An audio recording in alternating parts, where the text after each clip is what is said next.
Hello friends, welcome to my channel SV movie explainer. आज हम explain करने वाले हैं डॉग डेथ। ये मूवी 2003 में रिलीज हुई थी। मूवी की स्टार्टिंग में हमें एक जंगल दिखाया जाता है जो कि वेस्ट वर्जीनिया का होता है और वो जंगल दो दराजों के बीच में होता है जहाँ पे एक लंबी सड़क होती है। और वहाँ पे अब हम एक कपल यानी कि रिची और मनी को देखते हैं और ये लोग अब किसी पहाड़ों के बीच में क्लाइंबिंग कर रहे होते हैं। तभी हम रिच को देखते हैं जो अब पहाड़ों के ऊपर चढ़ जाता है और वो अपने सामने एक गंदे पानी से भरी हुई नदी देखता है। अब रिच अपनी चीज की खुशी बनाने के लिए हैली को इशारा करता है और उसे कहता है कि तुम जल्दी से ऊपर आओ। तभी अब हम हैली को देखते हैं जो अब क्लाइंबिंग कैंप के ऊपर की तरफ चल रही होती, लेकिन उसका बाजू की चलते और फिसल जाता है और वो नीचे हवा में लटक जाती है। लेकिन काफी कोशिश करने के बाद अगेन से हैली ट्राई करती है ऊपर चढ़ने की। और अब हैली रिच तो अपने मदद करने के लिए बुला रही होती है, लेकिन वो अपने सामने रिची को नहीं देखती है, जिस वजह से वो काफी परेशान हो जाती है। तभी वो नोटिस करती है कि उसके ऊपर कुछ भूत के भूत गिर रहे हैं और ये भूत देख करके जैसे ही वो ऊपर की तरफ देखती है तब वो नोटिस करती है कि किसी ने रिच को मार करके जमीन की तरफ फेंक दिया है।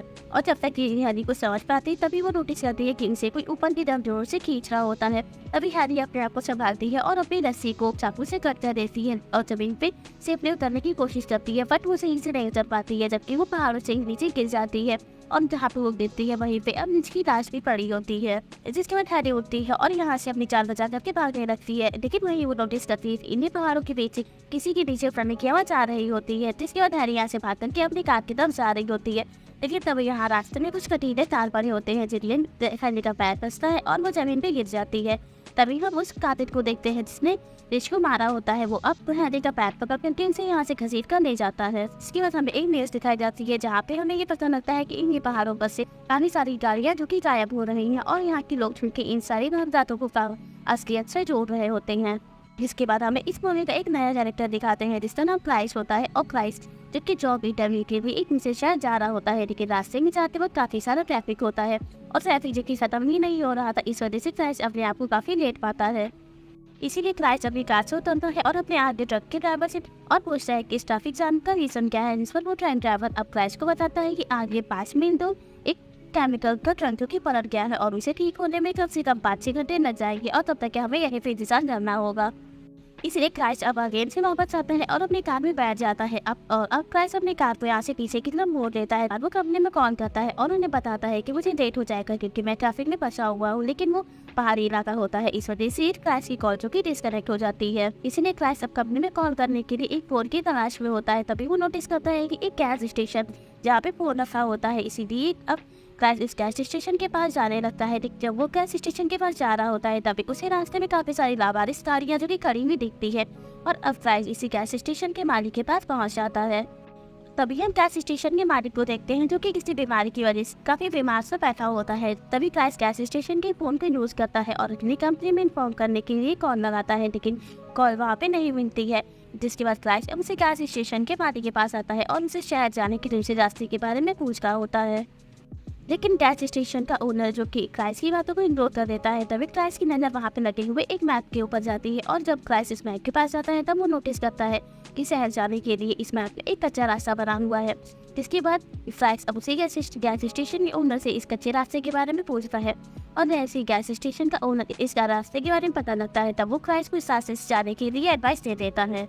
जिसके बाद क्राइस्ट अपने कार उठाता है और उसी कच्चे रास्ते की तरफ निकल जाता है। अब काफी दूर जाने के बाद उसे दो डिवीजन मिलता है जहाँ पर एक शॉर्टकट लिखा होता है और क्राइस्ट अभी ना कुछ सोचे समझे एक कच्चे रास्ते की तरफ अपनी कार को मोड़ देता है और क्राइस्ट अब कार में बैठ करके जा रहा होता है। तभी इसकी नजर रास्ते में एक बड़े पड़े हुए हिरन के ऊपर जाती है और उसे देखने के चक्कर में क्राइस्ट की कार जो सामने खड़ी हुई कार से टकरा जाती है और इन दोनों कार का एक बहुत ही बड़ा एक्सीडेंट हो जाता है, लेकिन इस हादसे में फैन बच जाता है। सभी हम इस कार की औरत को देखते हैं और वो लोग कार के एक्सीडेंट की आवाज सुनते ही यहाँ पर आ जाते हैं और कार में जितने भी लोग होते हैं वो लोग आकर के अब क्राइस्ट से उसका हाल पूछते हैं, जिसमें क्राइस्ट अब कहता है कि मैं ठीक हूँ और साथ ही क्राइस्ट अब इन लोगों से कहता है कि आप लोगों की कार का जो भी नुकसान हुआ है उसके मैं पैसे देने के लिए तैयार हूँ।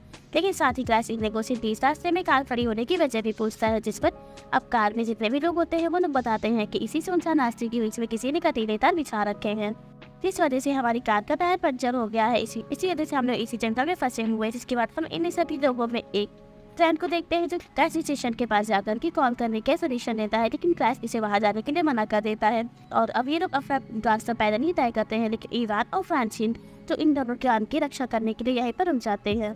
तभी हम क्राइस और बाकी लोगों को देखते हैं। ये लोग अब रास्ते में जा रहे होते हैं, तभी एक रास्ते में मरे पड़े हुए एक नेवला दिखता है और ये देखकर के ऐसा लग रहा था कि इसे किसी ने बहुत ही बेरहमी से मारा है।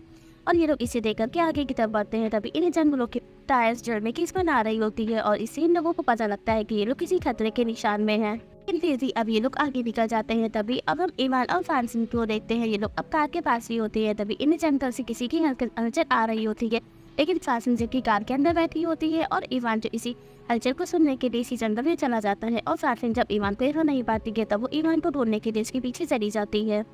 और फ्रांसिन जब रास्ते में इवान को ढूंढने के लिए जा रही होती है तभी उसे रास्ते में इवान का एक जूता मिलता है और उसे उठा करके वो आगे की तरफ बढ़ती है।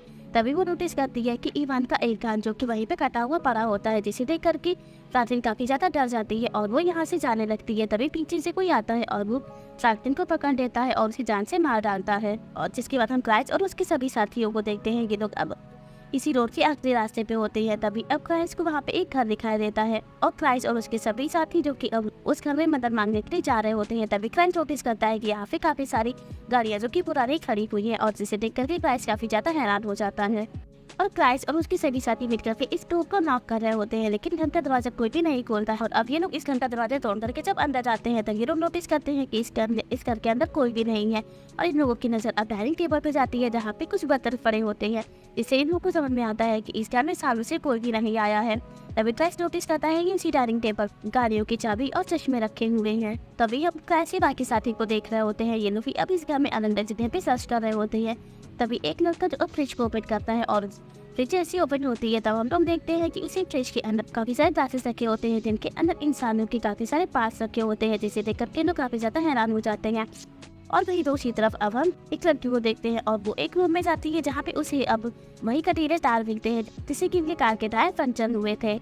और तभी क्राइस की नजर अब विंडो से बाहर जाती है। वो देखता है कि उसकी कार जो कि एक कार के साथ यहाँ पे आ रही है, जिसे देख करके अब ये लोग इसी घर के पीछे के दरवाजे की तरफ जाते हैं, लेकिन वो दरवाजा जो कि लॉक होता है, इस वजह से इन लोगों को इसी घर के अंदर छुपना पड़ता है।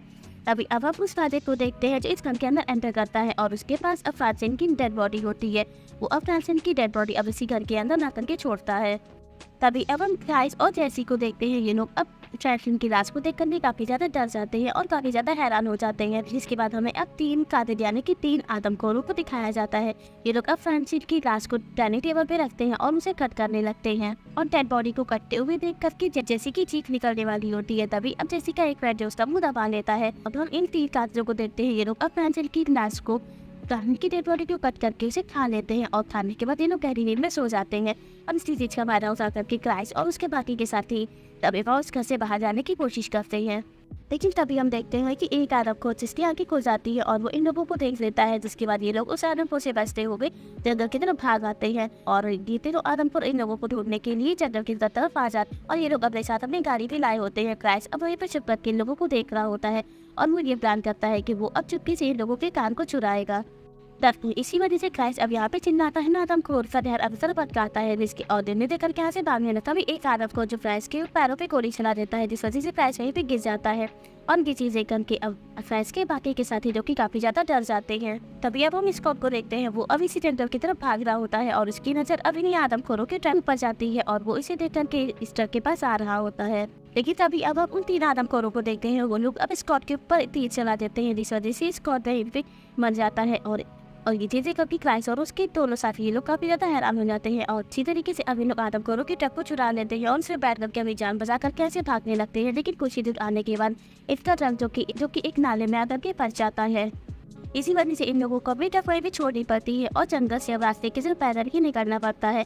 और अब दिन से शाम हो जाती है और फन है पे अब हम इन 3 आदमखोरों को देखते हैं। ये लोग अब इनके शिकार के लिए इनके पीछे जा रहे होते हैं। वही अब हम इन तीनों को देखते हैं। ये लोग अब भागते हुए काफी ज्यादा थक जाते हैं, इसीलिए एक जगह आराम करने के लिए बैठ जाते हैं। तभी अब हम क्राइस चैन को देखते हैं। वो अब इन्हें ऊपर देखने का इशारा करती है और जैसे ही हम ऊपर की तरफ देखते हैं तब इन्हें यहाँ पे एक वॉच टावर दिखाई देता है।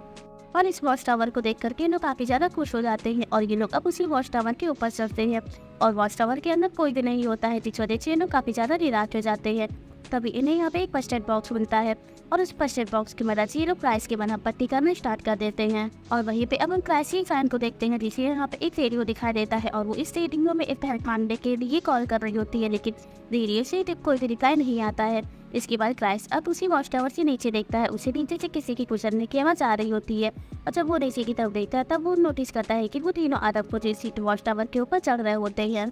इसीलिए क्राइस अब इसी वॉच टावर के अंदर रखे हुए सामानों को एंट्री गेट पे रख देता है, जिस वजह से ये तीनों आदम को वॉच टावर से वापस जाने लगते हैं। और वहीं पे क्राइस की फैन जो रेडियो से अब हेल्प मांगने के लिए अपनी लोकेशन बता रही होती है, लेकिन अभी वो नोटिस करती है कि इन तीनों आदमखोरों ने रेडियो के वायर को तोड़ दिया है। जिसके बाद ये तीनों आदमखोर उसी वॉच टावर में अंदर आ गए और वहीं पे अब क्राइस एक फैन जो अपनी जान बचाने के लिए वॉच टावर की विंडो को एक सामान से तोड़ देती है और नीचे पेड़ों की ब्रांचेस होती है जिससे वो अपनी जान बचाने के लिए वो कूद जाती है। तभी क्राइस और उसकी एक और फ्रेंड वो लोग भी अपनी जान बचाने के लिए उन्हीं ब्रांचेस से कूद जाते हैं, लेकिन ये तीनों आदमखोर उस ब्रांचेस पे भी चलने लगते हैं।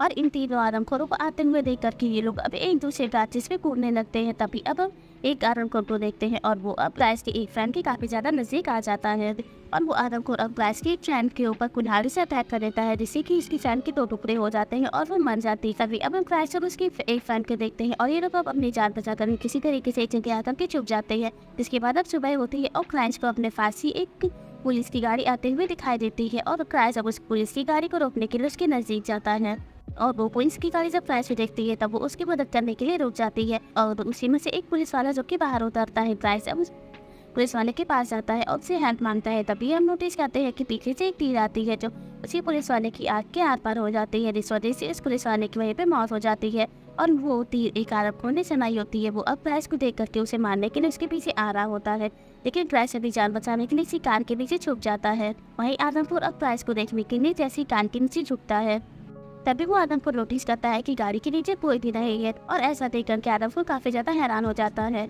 जिसके बाद अब हम जैसी को देखते हैं और जैसी को एक आदमखोर जो कि पकड़ कर अब उसी घर के अंदर ले गया होता है और उसे डाइनिंग टेबल से बांध रखा होता है और जैसी अब वो जैसी को मारने चाह रहा होता है तभी उसे बाहर एक गाड़ी के आते हुए आवाज़ सुनाई देती है। इसी वजह से आदमखोर अब एंट्री गेट के पास जाता है, लेकिन तभी अब हम कैंस को देखते हैं और वो अब इस गाड़ी को ना करके इसी घर के अंदर कुचल देता है, जिससे कि वो आदमखोर अब जमीन पे गिर जाता है और कैरिस एक नुकीली थी आदमखोर के ऊपर हमला कर देता है और कैरिस की जान बचाने लगता है। लेकिन तभी यहाँ पे एक आदमखोर आ जाता है और तब तक कि अब जैसी भी खुल गई होती है और वो आदमखोर अब कैरिस को मारने के लिए उसके पीछे आ रहा होता है।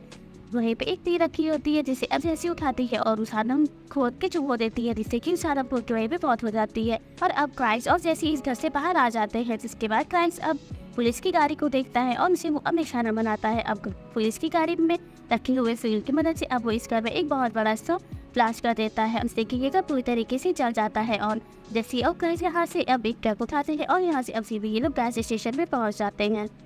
तभी अब हम यहाँ पे गैस स्टेशन में उधर को देखते हैं और वो क्राइस को यहाँ आते हुए देखकर कि इस गैस स्टेशन के दरवाजे को बंद कर लेता है और गैस स्टेशन पे आने के बाद क्राइस उतरता है और वहाँ पे लगे हुए मैप को उतार देता है और मैप उतारने के बाद वो यहाँ से जैसी को लेकर के निकल जाता है। इसी के साथ इस मूवी की एंडिंग हो जाती है। Thank you for watching.